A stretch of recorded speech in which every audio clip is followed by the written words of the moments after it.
കേരളത്തിൻ്റെ ചന്ദന സുഗന്ധം ഏഷ്യൻ വൻകരയും കടന്ന് ഓസ്ട്രേലിയയിലേക്ക്.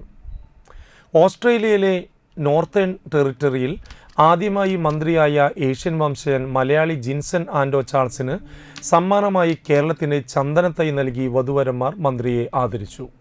കേരള ഹൈക്കോടതി അഭിഭാഷകനായ വാടാനപ്പള്ളി സ്വദേശി അഡ്വക്കേറ്റ് PF ജോയിയുടെയും ഏങ്ങണ്ടിയൂർ സെൻറ് തോമസ് ഹൈസ്കൂളിലെ റിട്ടയേർഡ് അധ്യാപിക ഷീല ജോയിയുടെയും മകൻ ആയുർവേദ ഡോക്ടറായ എഡ്വിൻ ജോയിയുടെ വിവാഹത്തിനാണ് ഓസ്ട്രേലിയയിൽ ആദ്യമായി മന്ത്രി പദവി അലങ്കരിക്കുന്ന മലയാളി ജിൻസ് ആൻഡോ എത്തിയത്. വധു കോട്ടയം സ്വദേശി പുന്നതനിയിൽ ജോസ് ആൻഡോയുടെയും ലൈസമ്മ ജോസിൻ്റെയും പുത്രിയും ആയുർവേദ ഡോക്ടറുമായ ജൂഹി ട്രീസയുടെ പിതൃ സഹോദരപുത്രനാണ് മന്ത്രി ജിൻസ് ആൻഡോ.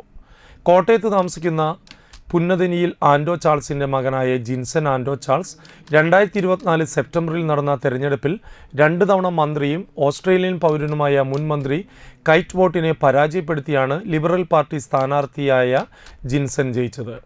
65% ഓസ്ട്രേലിയൻ ജനങ്ങൾ താമസിക്കുന്ന മണ്ഡലത്തിൽ നിന്നാണ് ജിൻസൺ ജയിച്ചത്. ഈ മണ്ഡലത്തിൽ മലയാളികൾക്ക് 10 വോട്ട് മാത്രമേയുള്ളൂ. സ്പോർട്സ്, സാംസ്കാരിക രംഗം തുടങ്ങി 7 സുപ്രധാന വകുപ്പുകളാണ് ഇദ്ദേഹം കൈകാര്യം ചെയ്യുന്നത്. പത്തനംതിട്ട MP ആയ ആൻഡോ ആൻ്റണിയുടെ സഹോദരൻ പുത്രനാണ് മന്ത്രി ജിൻസൺ. വാടാനപ്പള്ളി സെൻറ് ഫ്രാൻസിസ് ദേവാലയത്തിൽ വെച്ച് നടന്ന വിവാഹ ചടങ്ങിൽ പത്തനംതിട്ട ആൻഡോ ആൻ്റണി MP, കേരള ഹൈക്കോടതി judge KV Jayakumar, alpha palliative trust chairman KM Nooruddin എന്നിവർ പങ്കെടുത്തു.